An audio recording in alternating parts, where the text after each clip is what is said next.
Hey everyone, welcome back to the Daily Channel. This is Laura Bottrell coming to you from the island of Kauai.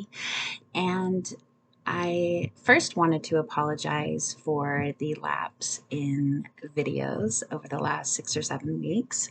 I was taking a little vacation, which I hadn't done in nearly a decade. And I was also tending to some health stuff that I had going on physically. So, with the combination of everything, I really didn't have a lot of opportunity to um, make some content for you guys. But I'm back now and I never stopped doing readings. So, I do have a lot of really good insights and information that's come up over the last couple of months that I'm really excited to share with you. So let's get to it. The first thing I wanted to talk about today was dealing with adversity and just a lot of the life experiences that we have that, in a lot of senses, can seem troubling or problematic, or in a lot of ways, just straight up tragic. And if you've watched some of my other videos, actually interviews that I've done with other podcast hosts and things like that, I I do talk about this a lot in relation to some of the things that I've gone through, especially in the last couple of years with my physical health and things like that. But uh, one of the things that's come up in readings quite a bit lately is that there are certain paths that we are predestined to fulfill when we get here. And how we go about fulfilling those certain jobs or roles is going to be a little bit more in the molding of the clay on our part. So not everything is completely predestined as far as how it's going to pan out. But the end goal is definitely something that we really decide before we come what it is that we want to accomplish spiritually, or how we would like to affect other people's lives, and just sort of big picture wise what it is that we want to do. And I was talking to a client the other day, and the relatives were telling her sort of what that looked like for her, what her big picture thing was. And she's been through a lot of really tough tragedy lately, and she was a little bit unsure of whether that was for certain or whether that was just kind of an idea, that the relatives had for her. And they really wanted me to tell this woman the story of how I sort of came onto my own path as a professional medium, but one that really put myself out there and became fearless in the pursuit of doing this work. And so I'll try to condense that story, because it really did kind of go on for many, many years. But the condensed version is that 15 years ago, I learned how to channel in a way that I could do it effectively for other people. And I really loved the work. I thought mediumship was the coolest thing that I had ever done, but I was so scared about putting myself out there, as far as like professionally starting a website, or making it known that this is what I'm able to do, and not only what I'm able to do, but what I'm good at.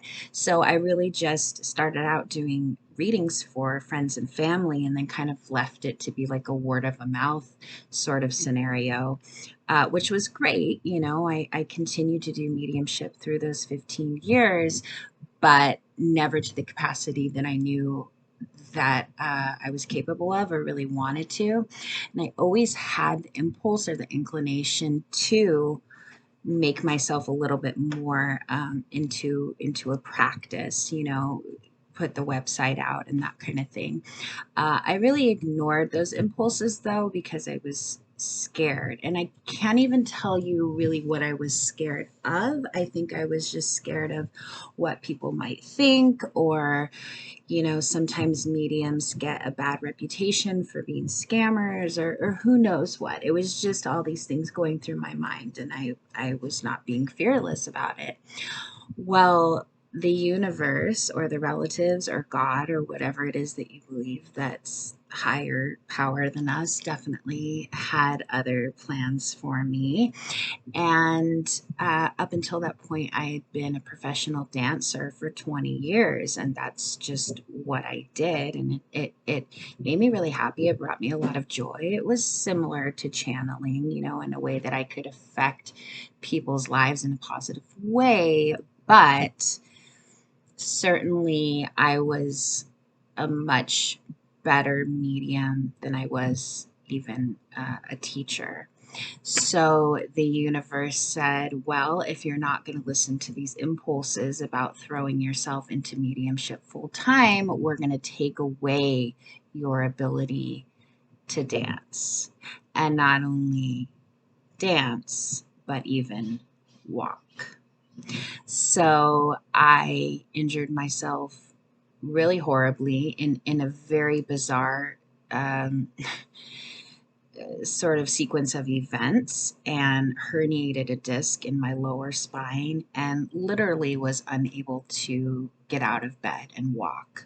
I was bedbound for 9 months, so I certainly couldn't teach. I couldn't do anything. So it forced me to ask myself what it is could I do to still bring in some income and take care of my physical health at the same time. Well, naturally, mediumship was the first thing that came up. So I really threw myself into the mediumship. I finished the book I had been writing. I created my website. I put myself out there. I created social media pages. I mean, I really, really went for it. And the thing about it, you guys, is that I got nothing but positive feedback. None of the things that I was really scared of were things that took place whatsoever. In fact, it was the opposite. And the work that I do with the mediumship has been so fulfilling and rewarding, and everything that I could possibly think of and more, as far as a truly feeling aligned and that I am on my path that I'm supposed to be on. So I wanted to tell you guys this story because if you're feeling strong impulses and strong pulls to go in a certain way, it's really, I talk about this all the time, but it's so important to follow them because they're there for a really important reason, and you don't want to have to go through the universe taking your ability to walk or something like that away in order to get you on the right path. However, I have to say that had I not been through all that, I wouldn't be here to tell you this story. So that served a purpose as well. So things like this, things that we go through that really seem like a huge deal and are major, they're there for us. They're not happening to us, they're happening for us. And I think once we remember that, it's really a lot easier to deal with these kinds of major setbacks that we have in life, because they're not actually setbacks, they're actually catapults. So in the next video, I'm going to expand on this a little bit more. So come back and tune in for that one, because I think this is all really important and meaningful messages. Thanks for listening, you guys.